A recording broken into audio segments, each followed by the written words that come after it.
Good day, everyone. We are the Group 2, and today we will be reporting about Chapter 6 Virtue Ethics by Aristotle, also known as the philosopher of virtue ethics.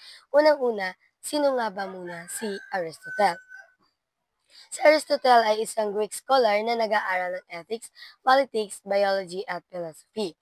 Para sa kanya, ang ethics ay hindi lang tungkol sa paggawa ng mabuting bagay sa isang sitwasyon, kundi tungkol sa pagdevelop ng kabuuang pagkatao ng isang tao. Katulad ni na Socrates at Plato, niniwala siya na ang virtues ang daan sa tunay na kaligayahan o ang tinatawag nating eudaimonia. Mamaya mas malalaman natin kung ano nga ba ang eudaimonia. Ang virtue tulad ng justice, courage at temperance ay mga skills na natutunan, hindi lang sa isip kundi sa emosyon at pagkitungo sa ibang tao. Ngunit, ngunit hindi tulad ni Plato, hindi kailangan maunawaan ang perfect idea of goodness para masabing maging mabuti. Halimbawa na lang, hindi mo kailangang alam ang perfect definition ng kabutihan para lang maging mabuti tayo. Basta marunong kang magdesisyon or marunong tayong magdesisyon gamit ang reason at values. Halimbawa nito, si Renz. Nakabasag siya ng test tube sa science lab. Pero mas pinili niya magsabi ng totoo kahit na nahihiya siya. Ginamit niya ang reason para pumili ng tama at iyon ang virtue of honesty ayon kay Aristotle. Ayon din naman kay Aristotle, mas mahalaga ang karakter kaysa sa individual na action. Ang tinutukoy niya dito na character ay ang tinatawag na agent-centered moral theory. Dito mas naniniwala si Aristotle dahil ang agent-centered moral theory ay tumitingin sa tao mismo at sa kanyang kabuwang ugali o karakter hindi lang sa iisang gawain. Kesa naman sa isa na action na tinatawag natin act-centered moral theory, ito kasi ay nakatuon naman sa kung ano ang tama o mali ng isang specific na action. So, halimbawa na lang ng agent moral theory. Si Ana, palagi siyang tumutulong sa kaklase niya sa math, kahit na minsan ay busy siya. Hindi lang ito isang beses niyang ginagawa, kundi bahagi na ito ng kanyang ugali. Kasi kaya masasabi natin si Ana ay may virtue of kindness dahil ang kabutihan ay naging parte na ng kanyang pagkatao. Sabi nga ni Aristotle sa Ethics, may dalawang tanong na madalas nating itinatanong sa ating sarili. Una, what kind of person should I be? Pangalawa, what specific action should I do? Pero para kay Aristotle, mas mahalaga ang unang tanong, ang what kind of person should I be? Bakit? Dahil kung mabuti ang karakter mo, natural na rin na maging tama ang mga desisyon natin sa bawat sitwasyon. Halimbawa na lang nito, si City. Nakakita siya ng wallet na nahulog sa hallway. Kung isipin niya ang mga tanong na, what action should I do? Baka magduda pa siya at baka magduda pa siya kung ibabalik niya ba ang wallet o hindi. Pero kapag inisip niya ang pangalawang tanong na what kind of person should I be, ang sagot ay malinaw. Gusto niyang maging honest person kaya ibabalik niya ito, hindi niya ito itatakas. Iyon ang virtue ethics ni Aristotle. Ibig sabihin, inuuna ang pagbuo ng mabuting pagkatao, hindi lang ang paggawa ng mabuting actions. So, ano naman ang virtue ethics? Kailangan maintindihan muna natin kung ano nga ba ang virtue ethics. First, ang virtue. Ang virtue ay nangangahulugang excellence, ang kakayahan ng isang bagay o tao na gawin ng mahusay ang layunin nito. Sabi nga ni Aristotle, virtue is reason and reason is virtue. A virtuous person is a person who lives in reason. A person who lives in reason is happy because he or she is in active exercise of virtue. Ibig sabihin, kapag ginagamit natin ang ating reason para mamuhay ng tama, nagiging masaya tayo dahil ginagawa natin ang dapat nating purpose bilang tao. Sabi nga kasi nila, kapag totoong tao ka, dapat may purpose ka. So kapag inisip mo na wala naman akong purpose sa mundong to, isipin mo na kung tao ka ba talaga. Halimbawa nito, si Arlene, isa siyang education student. Palagi siyang nagsasanay magturo sa harap ng salamin. Hindi dahil kailangan lang sa grade, kundi dahil gusto niya maging mahusay na guro in the future. At yun naman ang virtue of diligence, consistent effort to do good and fulfill one's purpose. Ang virtue ethics rin ay tungkol sa pag-unawa at pamumuhay ng may mabuting karakter. Nakatuon ito sa person's character, hindi lang sa actions, gaya nga ng sabi kanina. Ang mga virtues tulad ng honesty, courage, at justice ay natutunan sa pamamagitan ng habit. Ibig sabihin, nakasanayan na siya. Kapag nasanay tayo sa paggawa ng mabuti, nagiging natural na bahagi na ito ng ating pagkatao. Ang example nito yung pagsabi natin ng totoo kahit na mahirap, 'di ba? Mas madali na magsinungaling na lang. May mga sitwasyon kasing gano'n or standing up for what's right, yun nga, siyempre kung saan tama, doon ka, pero siyempre ayaw mong madamay, gano'n, gano'n. Helping others without expecting in return. So, ayun, karamihan naman kasi sa atin kapag tumulong ka, nag-e-expect ka ng kapalit. So, siyempre sa virtue dapat hindi ka mag-expect na may kapalit yung tinulong mo. So, halimbawa na nito, bigyan tayo ng isang halimbawa. Um, Halimbawa nito si Fam, lagi siyang dumadating ng maaga sa klase. Sa una, pinipilit lang niya ang sarili niya na maging maaga, pero nung nagtagal, hindi na niya kailangang pilitin yung sarili niya na maagang pumasok kasi naging responsable na talaga siya by nature. Iyon ang power ng virtue ethics. Ang good habits ay nagiging character. Kapag nakasanayan mo na ang mga ganitong virtue, mas madali na lang nating piliin ang tama kahit na sa mahihirap na sitwasyon. Ang virtue ethics kasi is serve as a guide to being a good person, hindi ito tungkol sa mahigpit na rules. Ngayon naman, proceed tayo sa introducing eudaimonia. Gaya ng sabi ko kanina, ano nga ba ang eudaimonia? So, ang eudaimonia, the highest human good. Ibig sabihin, ito ang pinakamataas na kabutihan ng tao. Ibig sabihin nito ay flourishing o ang sinasabing pamumuhay ng makabuluhan at masaya. Hindi lang basta masaya, kundi dapat masayang masaya. Ito ay tungkol sa pag-develop ng virtues at skills at sa pagiging best version ng ating sarili. So, para mas maintindihan natin kung ano nga ba ang eudaimonia, halimbawa na lang nito, sa atin bilang education student. Lalo na kapag sa FS tayo, 'di ba?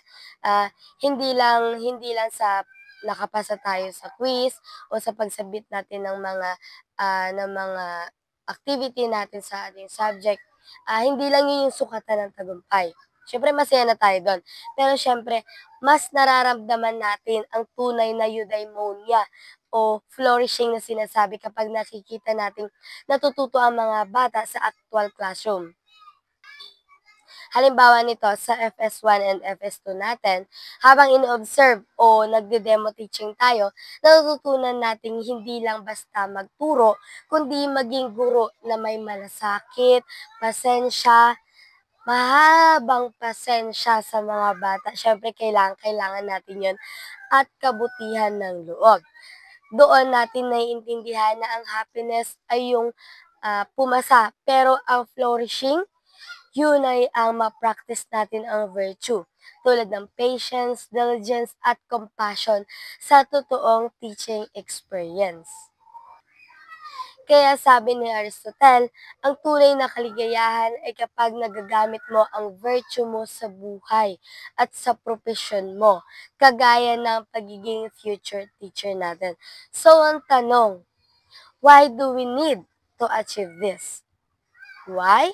Because for Aristotle, our purpose as human beings is to use our reason to guide our actions and to grow in virtue. Kapag nabubuhay tayo ng may reason at kabutihan, we don't just live, we live well. So that's the true happiness of eudaimonia really means. So pag sinasabi nga kasing eudaimonia, karagdagan lang, hindi lang ito sinasabi na basta masaya ka lang. 'di ba? Kundi ito yung sinasabing flourishing, may purpose kung bakit mo ginagawa ito. At syempre, yun yung totoong kasiyahan, hindi lang sumaya ka dahil lang sa isang bagay, kundi ito yung sinasabing pinakarurok ng iyong kasiyahan. So, kaya bilang mga education students, let's always remember, hindi lang sapat na maging matalino, 'di ba? Kailangan din nating maging mabuti at may virtue dahil 'yun ang daan sa tunay na kaligayahan at fulfillment natin sa buhay. Discuss about the function argument. So, what is function argument? So, base kay Aristotle na isang teleologist, naniniwala siya na ang lahat ng bagay daw ay may layunin o final cause. So, base din kay Aristotle, the Greek term telos means purpose, goal, or the final function of an object. So, sinasabi niya din na ang lahat daw ng bagay ay may function and activity, which is yung kung saan niya mabuti at mainam ay yun ang nagiging final function ng isang bagay na ito. So, ang lahat din doon ng bagay ay may iba't ibang function or activity. So, ang lahat din ng ito ay may kanya-kanyang paraan upang makamit nito yung kabutihan na gusto niyang iparanas sa nakakaranas nito. So, isang halimbawa nito ay ang upuan. So, ang talas ng isang upuan ay magsilbi sa tao upang magbigay ng komportable at maayos na upuan. So, sinasabi din na ang telos ng isang bagay ay magsisilbing mabuti kapag ay naibigay niya ng mabuti ang kanyang telos. So, kung ang bagay or ang isang bagay ay may telos, ganoon din ang isang tao. So, the telos of a human is to reason. Na ang ibig sabihin lamang ang final function ng isang tao ay ang pag-analyze ng isang bagay o pag-iisip ng isang logical na paraan upang makamit niya yung kabutihan na gusto niya i-portray as kanyang final function. So, katulad na lang, halimbawa ng isang dilema. So, sa pagresolba ng isang dilema, kailangan pag-isipan kung ano nga ba yung mga dapat mong isaalang-alang upang mabigyan ito ng solusyon. So, ang telos ng isang tao dito ay ang mag-isip ng mga paraan upang masolusyonan yung isang dilema. So, sinasabi din na the good for a human being is therefore acting in accordance with reason. So, sinasabi lang dito na ang final function ng isang tao ay nanggagaling o nagmula sa pag-iisip ng logical na paraan ng isang tao upang ma-portray niya yung kanyang telos. So, ang pagiging mabuti ng isang tao ay sinasabi din na nanggagaling sa isang logical na pag-iisip or kung ano nga ba yung iniisip ng tao na magiging final function niya. Aristotle made substantial contributions to ethics, metaphysics, and political philosophy. His views on human fulfillment are central to his ethical theories, particularly in his seminal work, Nicomachean's Ethics.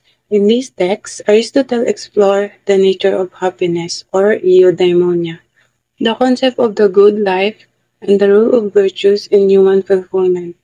This report delves into Aristotle's thoughts on what constitutes human fulfillment, focusing on his understanding of happiness, the rule of reason, and the cultivations of virtue. Aristotle's concept of human fulfillment is grounded in his ethical theory, where the ultimate goal of life is to achieve 1. The eudaimonia, the highest good. Eudaimonia, often translated as happiness or flourishing, is the ultimate purpose of human life. It refers to a state of living in accordance with our true nature as rational beings, achieving the best versions of oneself. Fulfillment through reasons. Eudaimonia is achieved by engaging in rational activities that express our highest potential, focusing on virtues like wisdom, courage, and generosity. Number 2, the rule of virtue. Virtue as the path of fulfillment. Aristotle argues that living virtuously is essential to human fulfillment. Virtue is the balance between excess and deficiency, known as the golden mean. For example, courage lies between recklessness, excess, and cowardice or deficiency. Habituations. Virtue is developed through practice. Repeated virtuous actions shape our character and contribute to long-term fulfillment. 3. The social aspects of human fulfillment. Human as social beings. Aristotle believes that fulfillment is not achieved in isolation. True flourishings require relationship and community. We fulfill our potential not just through personal achievement but by contributing to the well-being of others. Friendship and society. Meaningful friendship and a just society are essential for achieving eudaimonia. Fulfillment is enriched by virtues, relationship, and involvement in the common good. Number 4. External goods and fulfillment. External good as support, while external goods such as wealth, health, and friends can aid in living a virtuous life, they are not sufficient on their own. True fulfillment depends on eternal virtue and rational activity, not material success. Example, balance and use. External goods are not only valuable if they serve the purpose of achieving virtue and contributing to fulfilled life. So magandang araw po. Ngayon naman po ay aking i-discuss ang patungkol sa doctrine of the mean. So ang doctrine of the mean, ayon kay Aristotle, ito ay nagsasabi na ang virtue or kabutihan ay nasa gitna ng dalawang extremes. So ito ay ang tinatawag natin extreme of excess and extreme of deficiency, or ito ay ang kulang at sobra. So ibig sabihin, para maging mabuti ang isang tao, hindi dapat sobra or kulang ang response niya sa isang sitwasyon. So dapat nasa tama or balanse, or tinatawag natin itong golden mean. So parang ganito, kung sobra ka or kulang ka sa isang bagay, nagiging mali. Pero kapag nasa gitna ka or nasa balanse ka, ito ay ang tama nating ugali. So ayon kay Aristotle, ang kabutihan o virtue ay nasa gitna ng dalawang extreme. Ito ay ang sobra at ang kulang. So kapag kulang o sobra tayo sa isang ugali, nagiging masama ito or tinatawag nating vice. Pero kapag nasa tama o nasa balance tayo, ito ay ang tinatawag nating virtue. So ngayon naman ay meron akong 4 examples from the chart. So una ay ang anger or galit. So ang deficiency or lack of spirit is wala kang pakialam kahit may mali. Sa exist naman ay ang irascibility or sobrang init ng ulo mo, kunting bagay lang nagagamit agad. So golden mean, patience or pasensya, marunong kang magtimpi at kumilos ng tama. So for example, kung may kaklase kang na insulto sa iyo, mali rin kung tatahimik ka lang or deficiency. Mali rin kung sisigawan mo agad or exist, pero kung kakausapin mo siya ng maayos at idadaan sa tamang paraan, yun ay ang golden mean. Yung example naman ay ang fear or takot. So nasa deficiency, cowardice, sobrang duwag at takot kang lumaban. Sa exist naman ay ang rashness, sobrang tapang pero reckless, hindi inisip ang danger. So sa golden mean naman, courage or tapang, may takot pero marunong kang humarap sa challenge. For example, so sa recitation, mali kung hindi ka sasagot dahil natatakot kang magkamali, yun ay ang deficiency. Mali rin kung bara-bara ka lang sumagot kahit wala namang lamang, ito ay ang exist. Pero kung tatayo ka at sasagutin ng maayos ang isang tanong, ay yun ay ang golden mean. So ikatlong example naman ay ang shame or hiya. So sa deficiency or shamelessness, walang hiya, wala nang pakialam sa maling ginagawa. So sa exist naman ay ang shyness, sobrang hiya, hindi na makagalaw or makapagsalita. So golden mean naman ay ang modesty, pagka mahiyain sa tama lang, mahiya pero hindi sobra, marunong umakto ng maayos. So for example, kung may mali ka sa klase, mali kung wala kang pakialam or deficiency. Mali rin kung sobrang nahiya ka na ayaw mo nang bumalik sa school or exist, pero kung aaminin mo ang mali at babawi ka, yun ay ang golden mean. So sunod naman ay ang indignation o pagiging righteousness or matapat. So unang deficiency, envy or inggit, na inis kapag may success ang iba. So sa exist naman ay spitefulness, sobrang harsh, galit ka kahit walang dahilan. So ang golden mean naman ay righteousness or katarungan, natutuwa ka sa tama at success ng iba at nalungkot sa mali. So example, kung ang klase mo ay nagtap sa exam, mali kung mainggit ka, yun ay ang deficiency. Mali rin kung sisiraan mo siya or ito ay ang exist, pero kung natutuwa ka at sa kanya at na-inspire ka sa kanyang galing, ay yun ay ang golden gift. Good morning everyone, I'm Kimberly Dilarmino and now, let's proceed to the nature of promises. So, ano nga ba itong nature of promises na tinutukoy ni Aristotle? So, ang nature of promises or ang tinatawag na practical wisdom, ito ay ang kakayahan na magpasya ng tama at piliin ang wastong aksyon para sa iba't ibang sitwasyon gamit ang kaalaman at karanasan. Hindi lang ito basta-basta alam natin kung ano ang tama at mali, kundi marunong tayong gamitin ang kaalaman sa tamang oras at kung kailan tayo dapat magdesisyon.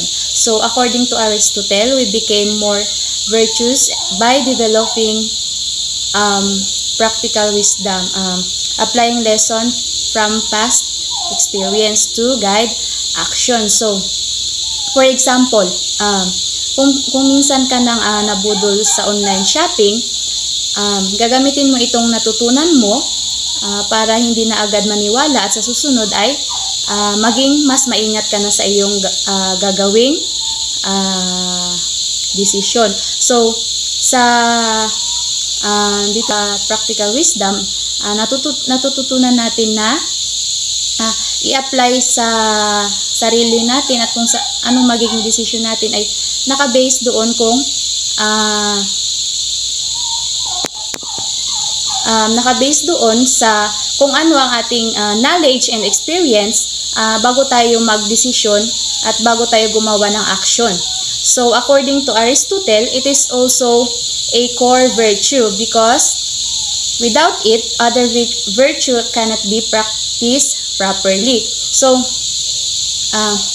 for example po, sobra kang mapagbigay at binigay mo ang lahat ng pera mo. Halimbawa, may nangangailangan ng tulong mo at gustong, for example, gustong umutang. So, ikaw naman itong sobrang mapagbigay, kahit wala na matira sa sarili mo, handa ka pa rin tumulong. So, which is mali pa rin po yun. Kailangan nating i-practice ang practical wisdom para malaman natin kung kailan at gaano karami yung tulong na ibibigay natin sa kapwa natin, di ba? Dapat po ay maging matalino po tayo sa pagdidesisyon. Bago po tayo gumawa ng action ay kinukonsider po natin kung ano yung mga situation na dapat mas kailangang unahin or hindi lang basta nagde-decide tayo ng para sa sarili lamang natin. So, practical wisdom help us find to balance between extremes. So, dito naman po, for example, sa pagkain, kung sobra-sobra kang kumain, ito ay masama sa kalusugan. Kung kulang naman, maaaring maging mahina ang iyong pangangatawan. So, ang practical wisdom ay tumutulong sa atin, hindi lang basta turuan tayo kung paano mag-decide ng tama. Ang practical wisdom ay tinutulungan tayo para balansihin at maging balance kung paano natin i-handle ang isang sitwasyon or kung ano yung magiging decision natin. So, we can also improve practical wisdom by learning from moral exemplars. So, kung ano yung natututunan natin sa ating mga guro, kung ano yung mga tinuturo nila sa atin sa loob ng ating klase, isa rin ito sa halimbawa na nagbibigay sa atin ng tamang actions or decision sa kung ano yung kakaharapin nating sitwasyon. So, for example, yung balita ngayon na isa sa issue na kinakaharap ng ating bansa, which is yung corruption. So, dapat bilang pinuno ng isang nasasakupan, kailangan marunong siyang makinig sa kanyang mga nasasakupan bago gumawa ng isang desisyon. kinukonsider dapat niya kung ano yung mga pangangailangan at kalagayan ng mga taong nasasakupan niya. Hindi lang base sa kanyang sariling interes or kung may nakukuha man siyang pera, dapat bilang isang pinuno, marunong siyang balansehin at mag-decide ng kung anong tama, kung anong dapat gawin sa kanyang mga nasasakupan. Lalo na sa panahon ngayon, marami tayong nararanasan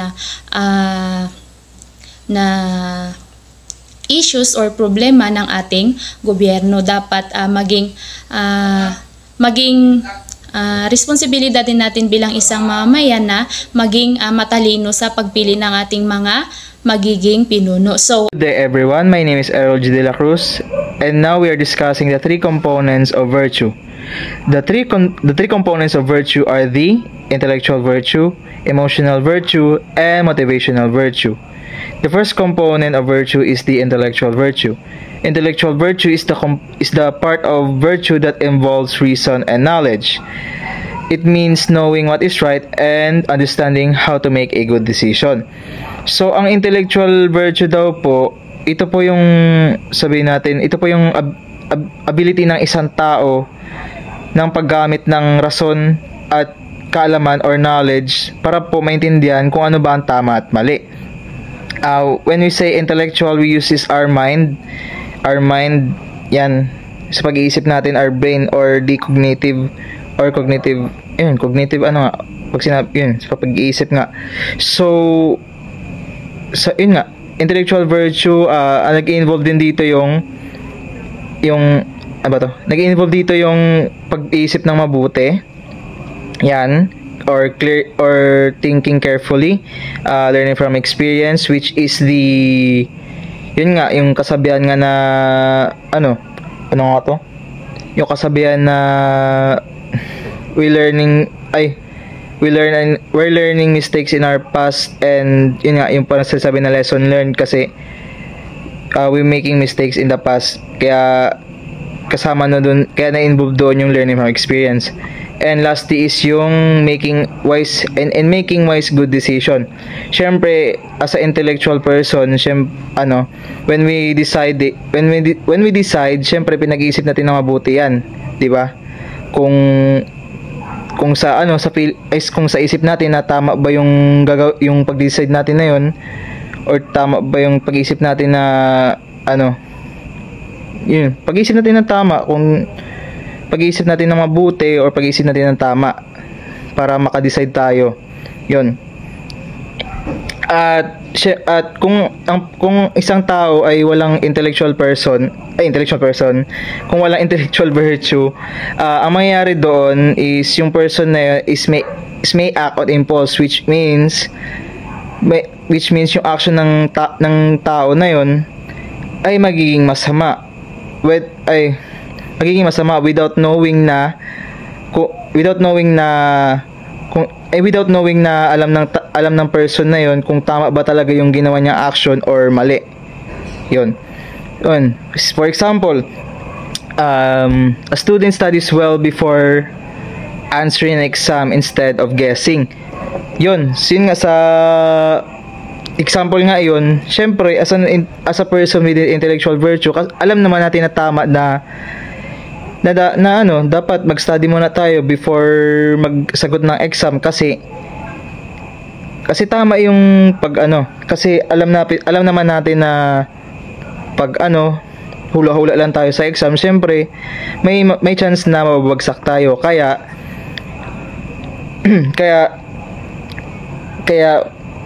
ang isang tao may intellectual virtue, kung isang tao may intellectual virtue is may chance din na makakapasa yun yung student na yun, dahil alam niya sa sarili niya na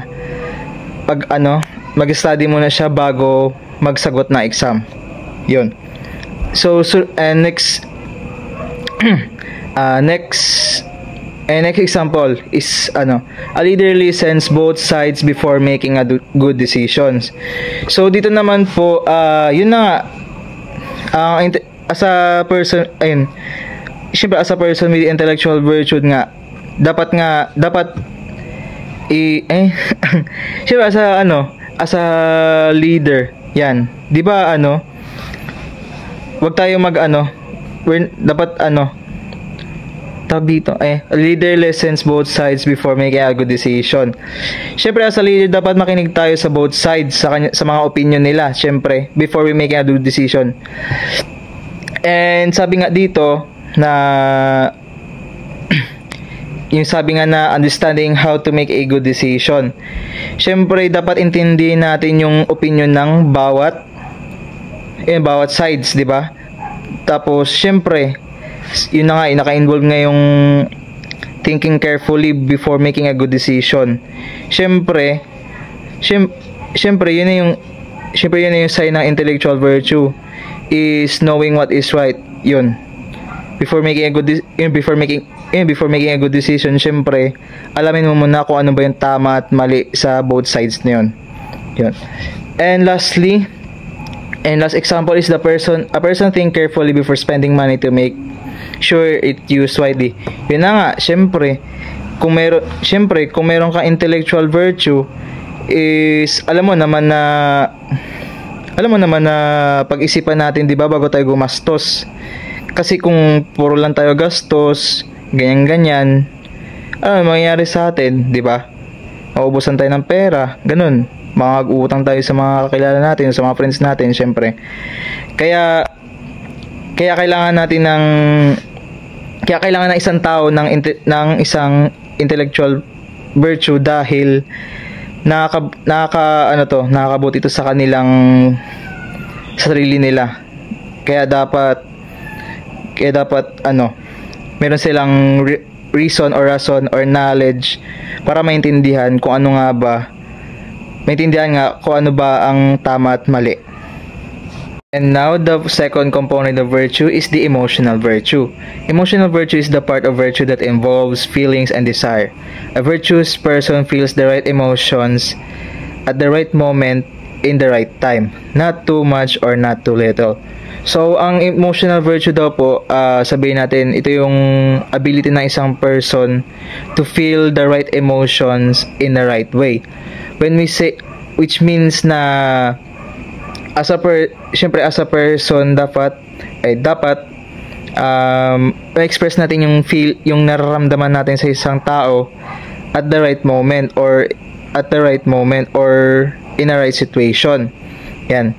So, and also ang virtue po is not just about knowing what is right, but also training our feelings like anger, fear, or compassion para po ma-express po natin yung mga feelings na yon properly.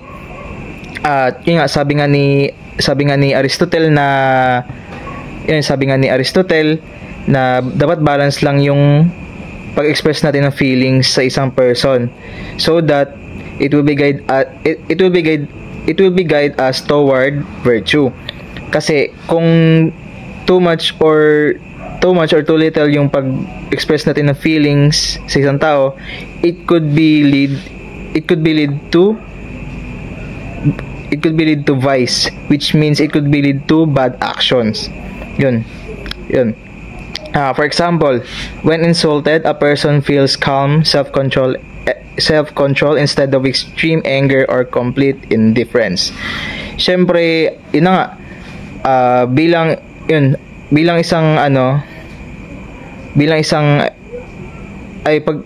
isang person na pagkakaroon ng emotional virtue, dapat maging emotional intelligent ka. Dahil yun na when we say emotional intelligent, di ba? We understand the feelings of a person. We understand the feelings of a person, ganyan. And also yung sabi ngayon sa example na when we express feelings, dapat kalmado lang tayo. We need to chill out, ganyan. And also dapat maintindihan natin yung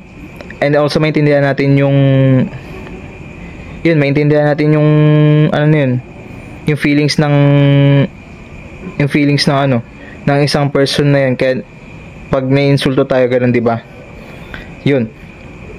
And sunod naman na example is yung when a friend makes a mistake, you feel understanding instead of anger. Syempre, di ba? Kailangan talaga, when it comes to emotional virtue, dapat kailangan talaga natin maging emotionally intelligent. Dahil, kasi nga, sabi nga, when we balance our feelings towards a person, it could guide us toward virtue. Yan. And sa example nyo kanina, dapat yun, sabi nga kanina, kahit nagkamali yung kaibigan natin, instead na ilabas natin yung galit natin or ma-express natin yung galit natin, is dapat naintindihan, imbis na galit nga, mas naramdaman mo na na naintindihan mo ba't siya nagkamali. Yun. And last example is you feel empathy for a classmate who is struggling and you comfort them. Syempre, as a emotional virtue, di ba? Syempre, as a person with the emotional virtue is, when we say empathy, is yun na nga, yung kindness, yung naaawa, ganun.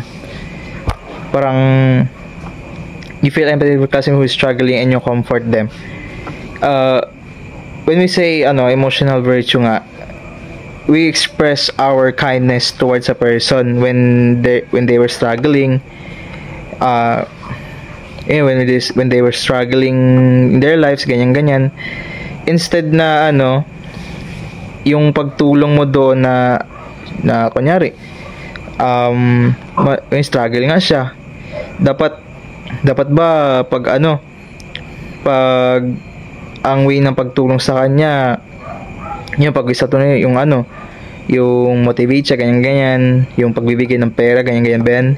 Syempre as a person with emotional virtue nga, dapat i-comfort natin yun. Kumbaga ano ba yun? Kumbaga bigyan natin sila ng motivational words, yun, comfort words, ganyan, tapos yung yung parang siya, parang nga to, parang basta yung pasayahin siya, ganun, parang ganun yung term na yun, parang pasayahin, ganyan. Syempre, yun nga, when it comes to emotional virtue, dapat maging emotionally intelligent person ka, and dapat yung pag-express mo ng feelings mo is dapat tama, dapat tama yung pag-express mo ng mo in a situation na na kahit na mahirap, na kahit na maano yung situation na yun, dapat yung pag-express mo ng feelings mo is tama lang, hindi yung dapat balance lang, ganun. Lastly, the third component of virtue is the motivational virtue. Motivational virtue is the part of virtue that involves will and action. It means having the drive to actually do what is right, not just knowing or feeling it. So dito po sa motivational virtue, ang tinutukoy po nito is yung pagkakaroon ng lakas ng loob para gawin kung ano yung tama. Nagigets nyo? Kumbaga, ito yung combination ng intellectual virtue and emotional virtue na may kasamang action. Yun. Sabi nga doon na kung alam mo naman sa isip mo na tama 'yon at nararamdaman mo na tama yung gagawin na 'yon, kung di mo lang gagawin 'yon, useless lang din 'yon, 'di ba? Kaya sa motivational virtue is dapat may lakas ng loob tayo para gawin yung tama na yun. Yun, for example, a person sees someone drop money, and even though they might be tempted to keep it, they decide to return it to the owner. 'Di ba? Kasi yun nga, may lakas sila ng loob. May lakas isa example na yun. May lakas, alam nila sa sarili na tama yung ginawa na yun, na ipagbabalik ng pera sa owner na yon. Kasi when we say virtue, di ba, to do is yung to do what is right. Yung pag yung paggagawa ng tama, ganun. Kaya kasi parang when we do a good thing or good action, parang nakakasarap sa pakiramdam yun. Kaya isang motivational virtue na yun is parang ang benefit nun is parang nakakasarap sa pakiramdam na makatulong sa ibang tao or gumawa ng tama. Yun next example naman is yung you choose to help your group mates finish a project even if you're tired. Kahit na pag isang person na may motivational virtue, syempre kung may lakas na loob ka pa na kahit pagod ka na, alam mo sa sarili mo na tama yung gagawin mo na tulungan yung mga groupmates mo kahit na pagod ka, even though you sacrifice your body just to help your groupmates. Parang sa pakiramdam natin parang worth it yun, yung pagtulong natin sa kahit na pagod na tayo. Kahit na pagod na tayo, pagod na yung katawan natin, pero mas pinili pa natin na tumulong sa groupmate, parang worth it yun para sa atin. Parang masarap sa pakiramdam yun na makatulong sa mga ibang tao. And last example naman is yung you stand up for a friend who is being bullied even if it's risky. Yun, meron kang example na yun, meron kang ng lakas ng loob or meron kang inner drive or sabihin natin inner drive or willpower to protect your friend from being bullied even it's risky. Even parang kahit na mapapahama ka doon, masasaktan ka doon sa ka sa bully, mabiktima ka, you stand up pa rin sa friend mo kasi alam mo sa sarili mo na tama yung pagde-defend sa friend mo na bubuli. Parang parang nafe-feel mo na tama yung ginawa mo na yun. And syempre, sabi nga masarap nga sa pakiramdam na tumulong sa kapwa mo, sa kapwa mo or sa friends or sa friend mo, ganun. So yun lang. So ipa-explain ko na lang yung three components, yung ibig sabihin nila. Firstly is yung intellectual virtue. The short meaning of intellectual virtue talaga is knowing what is right. And the second component is the emotional virtue, which means to feel what is right. Yun. And lastly naman yung motivational virtue, which means to act what is right. So yun lang po. Thank you po so yun lang. Thank you for listening to my report.